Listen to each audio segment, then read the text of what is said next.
علیکم ورحمۃ اللہ وبرکاتہ۔ جی معزز ناظرین، کیسے ہیں؟ طبیعت سے ٹھیک ہیں؟ اللہ تعالیٰ آپ کو خوش رکھیں، جہاں بھی رہیں خوش رہیں، اللہ آپ کا حامی و ناصر ہو۔ ناظرین، آج ہم جو نسخہ آپ کے سامنے پیش کرنے والے ہیں بہت ہی زبردست اور اعلیٰ نسخہ ہے۔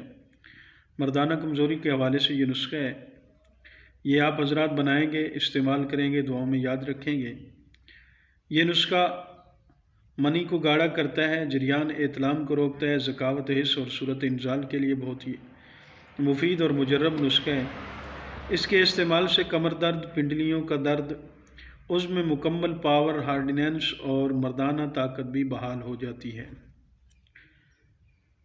اس کی ایک یہ یگانہ خصوصیت ہے کہ اس کورس کے استعمال سے ٹائمنگ میں بہترین اضافہ ہو جاتا ہے اور جراثیمی کمزوری جو اکثر مرد حضرات کو ہوتی ہے، جراثیم پیدا ہوتے ہیں، مر جاتے ہیں یا ڈیڈ ہو جاتے ہیں یا شروع سے بنتے ہی نہیں ہیں، اس کے لیے یہ کچھ دن استعمال کرنے سے انشاءاللہ جراثیموں کا مسئلہ بھی حل ہو جائے گا۔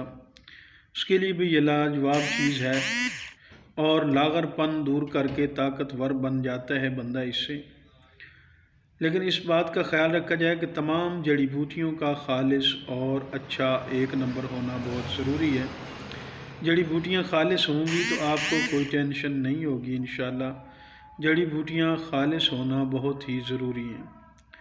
ناظرین، سب سے پہلے آپ نے سالم مصری لینی ہے 1 تولے، سالم پنجہ لینا ہے 1 تولہ، خشک سنگاڑا 1 تولہ لینا ہے، چھلکا اسب گول 1 تولہ لینا ہے، الائچی سبز 1 تولہ لینی ہے، بیمن سرخ 1 تولہ لینا ہے، بیمن سفید 1 تولہ لینا ہے، موسلی سفید 1 تولہ لینی ہے، موسلی سیاہ 1 تولہ لینی ہے، سمندر سوک 1 تولہ لینا ہے، کمرکس 1 تولہ لینی ہے، ستاور 1 تولہ لینا ہے، لاجونتی 1 تولہ لینی ہے، تودری سرخ 1 تولہ، تودری سفید 1 تولہ، اسگند اگوری آپ نے 1 تولہ لینی ہے، اجوین خراسانی 1 تولہ لینی ہے، اکرکرا 1 تولہ لینا ہے، مال کنگنی 1 تولہ لینی ہے، جائفل 1 تولہ لینی ہے، گوند ببول آپ نے 1 تولہ لینی ہے، کشتہ فولاد 1 تولہ لینا ہے اور کشتہ کلی بھنگ شورے والا 1 تولہ لینا ہے۔ تمام چیزوں کو آپ نے مکس کر لینا ہے۔ مکس کرنے کے بعد سب سے پہلے ان کو صاف کر لینا ہے، صاف کرنے کے بعد پھر ان کو کوٹ لینا ہے، کوٹ لینے کے بعد مکس کر لینا ہے، مکس کرنے کے بعد آپ نے استعمال کرنا ہے۔ یہ بہت ہی زبردست اور اعلیٰ نسخہ ہے۔ یہ چیزیں تو زیادہ ہیں لیکن ہیں بہت اعلیٰ اور زبردست۔